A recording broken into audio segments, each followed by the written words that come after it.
நாம் தினமும் தொழக்கூடிய ஃபர்லான தொழுகையும் அதே போல சுன்னத்து தொழுகையும் இருக்கிறது.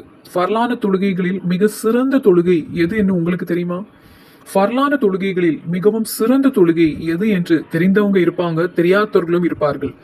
தெரியாதவர்களின் கவனத்திற்கு இன்ஷா அல்லாஹ் இந்த வீடியோவின் ஆரம்பத்திலேயே அந்த விஷயத்தை நான் சொல்ல போகிறேன். கொஞ்சம் கவனமாக கேளுங்கள். இது உங்களுக்கு ஒரு புதிய அறிவாக இருக்கலாம். அதை புரிந்து கொண்டு மனதில் வைத்துக் கொள்ளுங்கள்.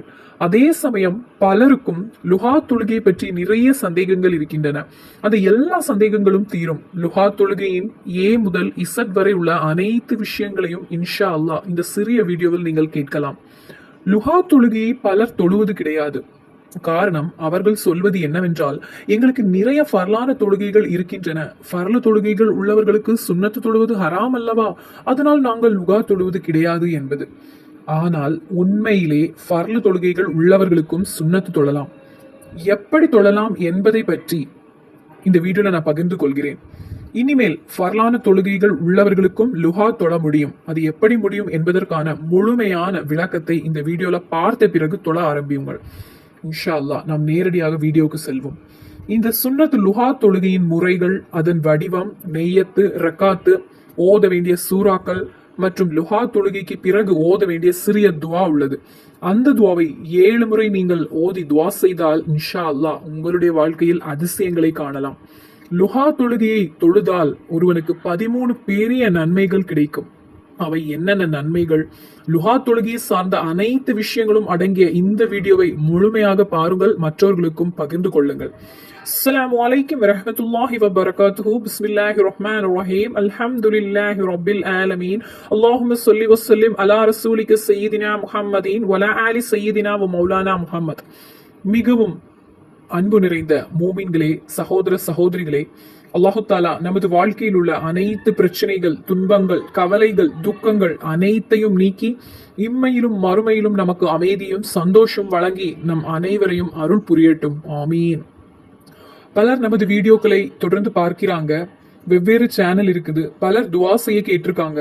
யார் யாரெல்லாம் எந்தெந்த பிரச்சனையில் இருக்கிறாங்களோ அவங்களுக்கு அல்லாஹு தாலா அமைதி வழங்கட்டும். இன்று கபரில் இருக்கக்கூடியவங்களுக்கு அல்லாஹு தாலா மஹ்ஃபிரத் வழங்கட்டும். ஆமீன்.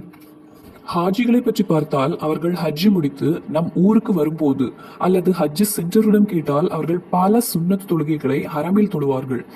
அதில் பெரும்பாலானோர் வித்ர் தொழுகை, அதே போலவே அவ்வாபின் தொழுகை, தஸ்பீக் தொழுகை, அதே போல் தஹஜ்ஜுத் தொழுகை, மேலும் மிகவும் முக்கியத்துடன் ஹரமில் சென்று தொழும் பல ஹாஜிகள் இருக்கிறாங்க. அது எந்த தொழுகை என்றால் லுஹா தொழுகை. ஹாஜிகள் அனைவரும் அப்படின்னு நமக்கு சொல்லலாம். புனிதமான ஹஜ் காலத்தில் லுகா தொழுகையை முறையாக தொழுவாங்க. மேலும் ஊருக்கு வந்த பிறகும் தொடர்ந்து தொழ வேண்டும் என்று விருப்பப்படுவாங்க. பெரும்பாலானோர் அப்படிதான் இருக்கிறாங்க. அப்போ நாமும் இன்ஷா அல்லாஹ் இந்த லுகா தொழுகையை தொழ ஆரம்பித்து விடுவோம். இதுவரை நமது வாழ்க்கையில் நடந்த தவறுகள் எல்லாவற்றையும் அல்லாஹு தாலா மன்னித்து நமக்கு மன்னிப்பு அளித்து புதிய ஒரு வாழ்க்கையை தொடங்க விரும்புவோர் இருந்தால் அவர்களுக்கு மிகவும் பொருத்தமான ஒரு தொழுகை தான் இந்த லுஹா தொழுகை என்பது. இன்ஷா அல்லாஹ் நாம் லுகா தொழுகையை பற்றி அறிந்து கொள்ள வேண்டிய மிக முக்கியமான விஷயங்களை இன்று இந்த ஒரு வீடியோல நான் பகிர்ந்து கொள்கிறேன். நாம் அனைவருமே தொழுகிறோம், சுன்னத்து தொழுகிறோம், ஃபர்லை தொழுகிறோம். இந்த சுன்னத்து தொழுகைகளில் மிகவும் சிறந்த மதிப்பு கொண்ட ஒரு தொழுகை என்றால் அது லுஹா தொழுகை. ஃபர்லான தொழுகைகளில் மிகவும் சிறந்த தொழுகைன்னு பார்த்தா ஃபஜருடைய தொழுகை. அதிலும் சிறப்பு நிறைந்தது வெள்ளிக்கிழமை ஃபஜர் தொழுகை.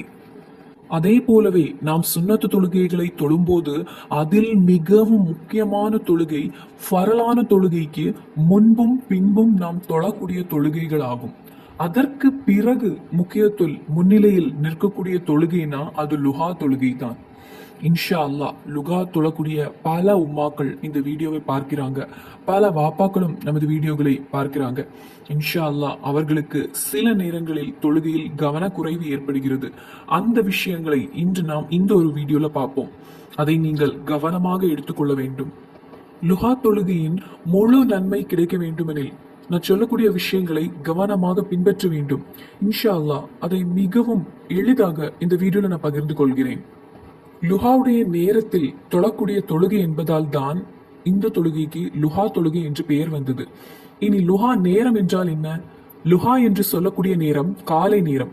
காலை நேரத்தை குறிக்கக்கூடிய ஒரு அரபி வார்த்தை தான் இந்த லுஹா. பொதுவாக லுஹா நேரம் என்றால் சுமார் காலை 9, 9:30, 10 மணி, 10:30 ஆகிய நேரங்கள் தான். இந்த நேரத்தில் தான் முழுமையான லுஹா நேரம் என்று கூறப்படுகிறது. மலக்குமார்கள் அதிகமாக தஸ்பீக் சொல்லக்கூடிய நேரம் தான் இந்த லுஹா நேரம். அதே போலவே மஹரிப்புக்கு பிறகும் அவர்கள் தஸ்பீக் செய்கிறார்கள்.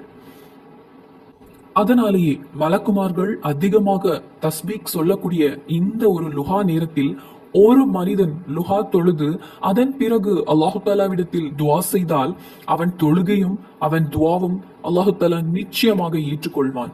அதனால்தான் இந்த ஒரு லுஹா தொழுகை நல்லவர்களுக்கு மட்டும் தொடர்ந்து செய்யக்கூடிய ஒரு தொழுகை ஆகும். இந்த லுஹா தொழுகையை ஒருவர் தொடர்ந்து இடைவிடாமல் செய்து வருகிறார் என்றால் அவர் நிச்சயமாக நல்லவர்களில் ஒருவர் என்று நமக்கு புரிந்து கொள்ள முடியும்.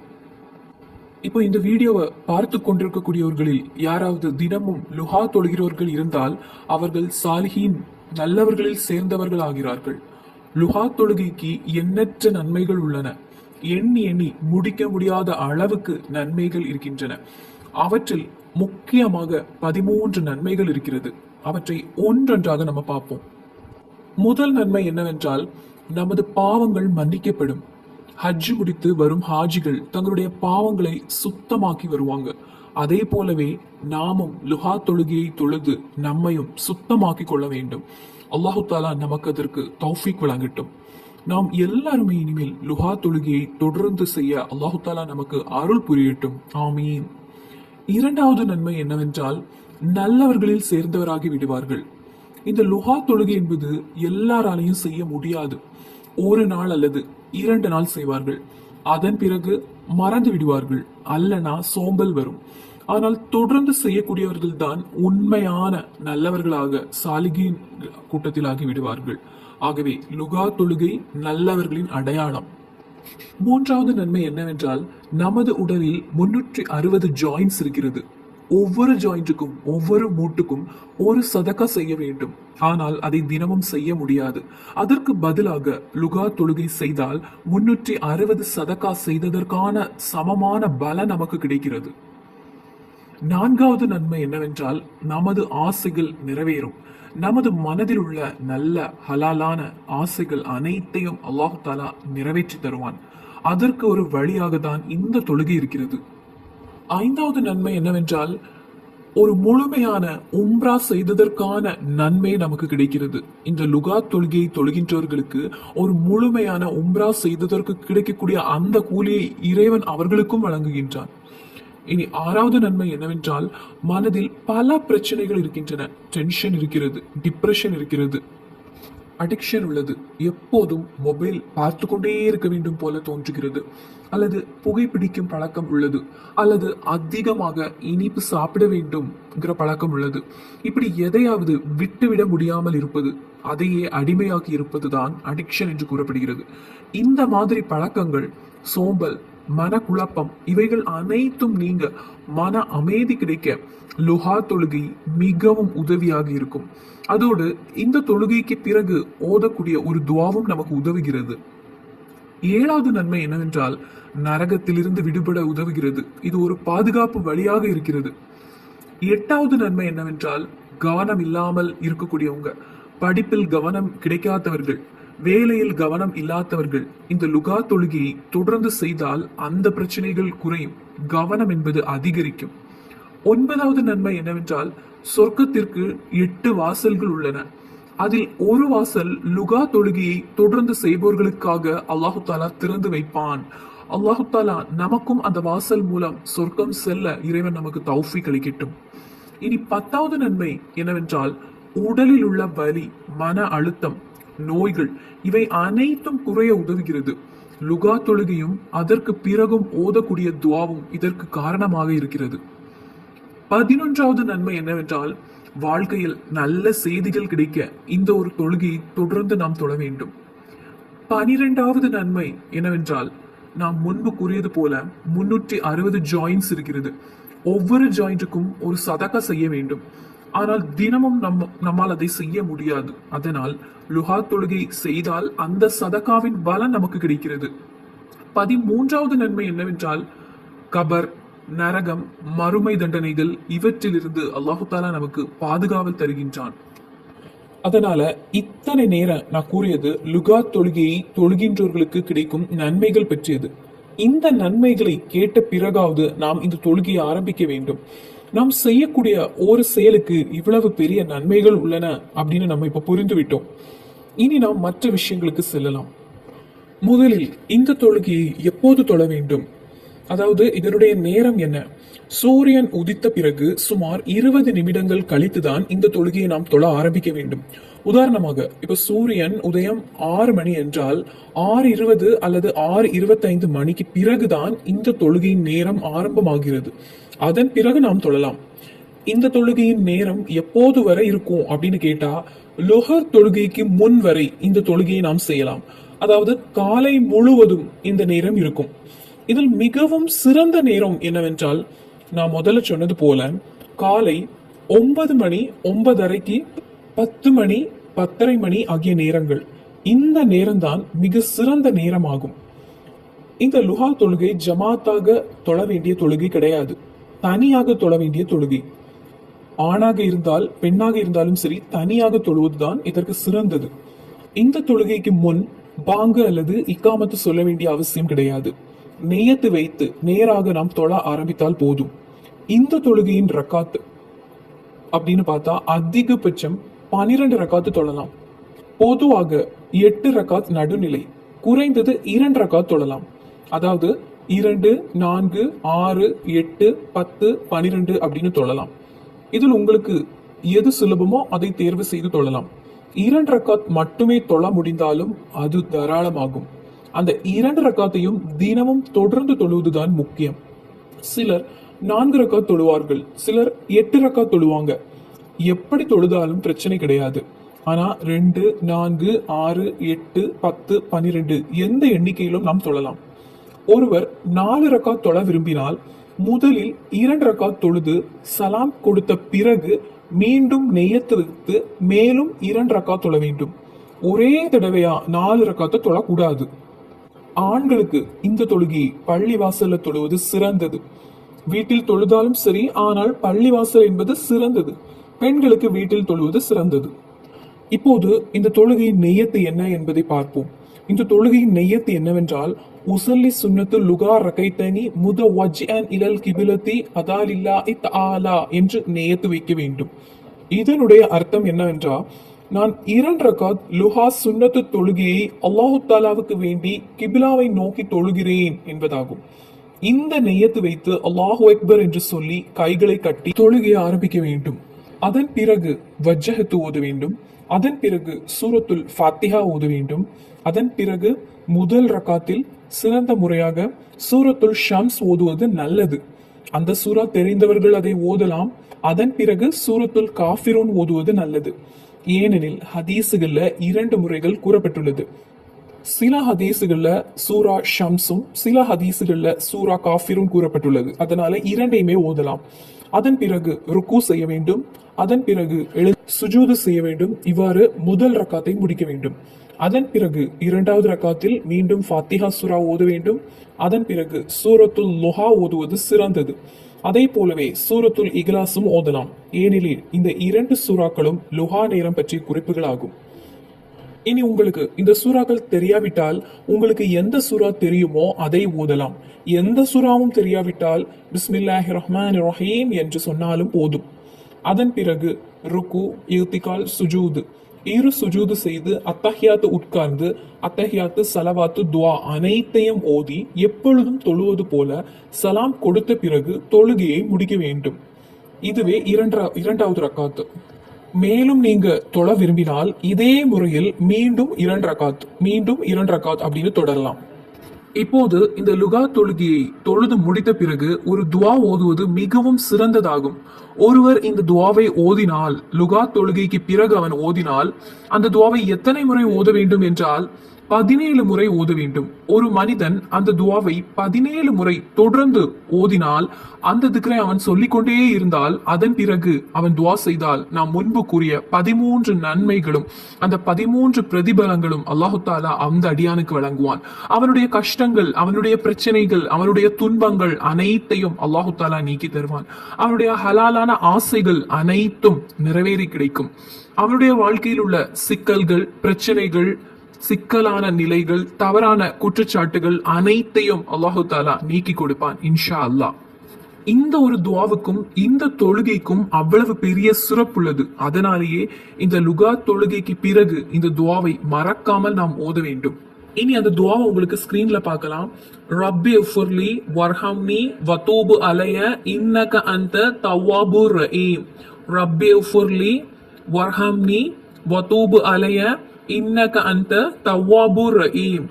இந்த துஆவுடைய அர்த்தம் என்னவென்றால், அல்லாஹுவே நீ எனக்கு மன்னிப்பு அளிக்க வேண்டும், நீ கருணை காட்ட வேண்டும், என் தௌபாவை நீ ஏற்றுக்கொள்ள வேண்டும், நீ தௌபாவை ஏற்றுக்கொள்பவனும் கருணை செய்பவனும் என்னுடைய இறைவனே. இந்த ஒரு திக்ர, அதாவது இந்த துஆவை 17 முறை நீங்கள் ஓதி, அதன் பிறகு நமக்கு தெரிந்த சலவாத்தையும் ஓதி, அதன் பிறகு நீங்கள் துஆ செய்தால் நாம் விரும்பக்கூடிய விஷயங்கள் நிச்சயமாக நிறைவேறும், நிச்சயமாக நடந்து கிடைக்கும். இந்த லுகாத் தொழுகை மட்டுமே நமது ஆசைகள் நிறைவேறுவதற்கு மிகவும் போதுமானதாக இருக்கிறது. அதனால இந்த லுகாத் தொழுகையை பற்றி, அதனுடைய ரக்காத்து, அதனுடைய முறை, அதன் சூறாக்கள், அதனுடைய நெய்யத்து, அதனுடைய நேரம் அனைத்தையும் முழுமையாக இந்த வீடியோல இருக்குது. இருந்தாலும் சிலர் இந்த வீடியோவை பார்த்தும் லுகாத் தொழுகையை செய்யாமல் இருப்பாங்க. அதன் காரணம் என்னன்னு தெரியுமா?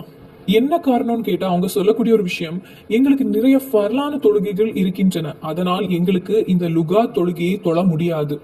சில மக்கள் மிகவும் வருத்தமாக கூறக்கூடிய ஒரு விஷயம், அவர்கள் சிறு வயதில் இருந்தபோது தொழுகையின் முக்கியத்துவம் எதுவுமே தெரியவில்லை. இப்போது பல ஆண்டுகள் கடந்து விட்டது, குழந்தைகளும் மருமக்களும் ஆகிவிட்டாங்க. நாங்க யூடியூப் வீடியோஸ் பார்ப்போம். அதுல யூடியூப்ல நிறைய இஸ்லாமிக் வீடியோஸ்ல ஃபர்ல தொழுகை கலா உள்ளவர்கள் சுன்னத்து தொழக்கூடாது என்று ஒரு வீடியோவை பார்த்தோம்.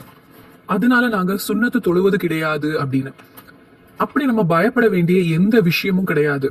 நமக்கு எளிதாக புரியும் வகையில நமது தீனில் கூறி வைத்திருக்காங்க. அதில் ஒன்றை நான் உங்களிடத்தில் பகிர்ந்து கொள்கிறேன். ஒரு ரமலானில் ஒரு இளைஞன் பள்ளிவாசலில் இஷா தொழுத உடனேயே எழுந்து போய்விடுவார். இது போலவே முதல் 10லும் 2வது 10லும் இஷா தொழுத உடனேயே அங்கிருந்து எழுந்து போய்விடுவார். அதே போலவே மற்ற ஃபர்லான தொழுகைகள் முடிந்ததுமே அந்த இடத்தை விட்டு எழுந்து விடுவார்.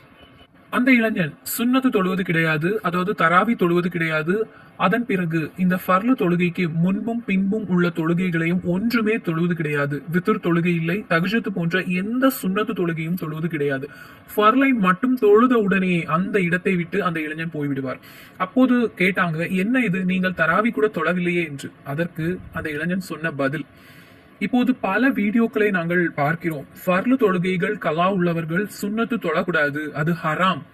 அதனாலதான் எனக்கு நிறைய ஃபர்லு கலா இருக்கிறது, அதனாலதான் நான் சுன்னத்து தொழாமலேயே போகிறேன் அப்படின்னு அந்த இளைஞர் கொடுத்த பதில். அதற்குள்ள பதிலாக ஃபத்ஹுல் மோயின் என்னும் நூலில் பெரிய ஒரு அறிஞர் சைனுதீன் மஹதூம் ரஹ்மத்துல்லா அவங்க நமக்கு விளக்கி கூறுகிறாங்க, ஃபரலான தொழுகைகள் கலா உள்ளவர்களுக்கு சுன்னத்து தொழுவது ஹராம் என்ற அர்த்தம் கிடையாது. மாறாக சுன்னத்து தொழுவது ஹராம் அல்ல. ஹராம் என்பது என்னன்னா, ஃபர்ல தொழுகையை கலா செய்து முடிக்காமல் விட்டு விடுவது. பள்ளியில் வந்த அந்த ஒரு இளைஞன் அவன் செய்த செயல் என்னவென்றால், தராவி என்ற சுன்னத்து தொழுகையை அவன் தொழவில்லை. அதற்கு முன்பு கலாவாகிவிட்ட ஃபர்லான தொழுகையும் அந்த இளைஞன் தொழவில்லை. அதாவது சுன்னத்து இல்லை, கலாவான ஃபர்லு தொழுகையும் இல்லை. இதை விட எவ்வளவோ நல்லது என்னவென்றால் அந்த சுன்னத்து தொழுகையை தொழுவதுதான். ஃபர்லான தொழுகைகள் கலா உள்ள ஒரு அடியான் சுன்னத்து தொழுதால் அவருக்கு அதன் கூலி கிடைக்கிறது, அதற்கான நன்மை உள்ளது. அதனாலேயே ஃபர்லு தொழுகைகள் கலா உள்ளவர்கள் சுன்னத்து தொழுகைகளை தொழலாம், அதற்கு நமக்கு நன்மை இருக்கிறது. அதே நேரத்தில் நமக்கு கிடைக்கக்கூடிய நேரங்களில் ஃபர்லு தொழுகைகளை கலா இருந்தால் கலா செய்து கொண்டே இருக்கலாம். அதுதான் நாம் செய்ய வேண்டியது. அப்போ இதிலிருந்து நாம் புரிந்து கொண்ட விஷயம் என்னன்னா, ஃபர்லு தொழுகைகள் கலா உள்ளவர்கள் ஒரே ஒரு சுன்னத்து கூட தொழக்கூடாது என்று கிடையாது. அப்படி எதுவுமே கிடையாது. நாம் தொழலாம், அதன் நன்மையும் கிடைக்கும். ஆனால் அதே நேரத்தில் நமக்கு கிடைக்கக்கூடிய நேரங்களில் நாம் ஃபர்லான தொழுகைகளை கலாவாக தொழவும் வேண்டும். நிறைய சகோதர சகோதரிகளுக்கு இந்த ஒரு சந்தேகம் இருந்தது. அது எல்லாமே இப்போது விளக்கப்பட்டுள்ளது. இன்ஷா அல்லாஹ் இந்த கூறிய விஷயங்கள் நமது வாழ்க்கையில் நடைமுறைப்படுத்த அல்லாஹு தாலா நமக்கு தௌஃபிக் அளிக்கட்டும். இந்த லுஹா தொழுகையை முறையாக தொழுவதற்கு இறைவன் நமக்கு தௌஃபிக் புரியட்டும். யா ரஹ்மான், கருணை நிறைந்த இறைவா, எங்களுக்கு நிறைய தேவைகள் உள்ளன, பல ஹலாலான ஆசைகள் உள்ளன. அவற்றை அனைத்தையும் சரியான நேரத்தில் நல்ல முறையில் எங்களுக்கு நீ வழங்கிடு ரப்பே. எங்களுடைய பிரச்சனைகளையும் துக்கங்களையும் நீக்கிவிடு ரப்பே. கருணை நிறைந்த இறைவா, எங்களிடமிருந்து மரணித்து போனவர்களுக்கு நீ மாஃபரத்து அளிப்பாயாக ரப்பே. ஆமீன் யா ரப்பல் ஆலமீன். இன்னும் சந்திப்போம் வேறொரு வீடியோவில். அஸ்ஸலாமு அலைக்கும் வரஹ்மத்துல்லாஹி வபரகாத்துஹு.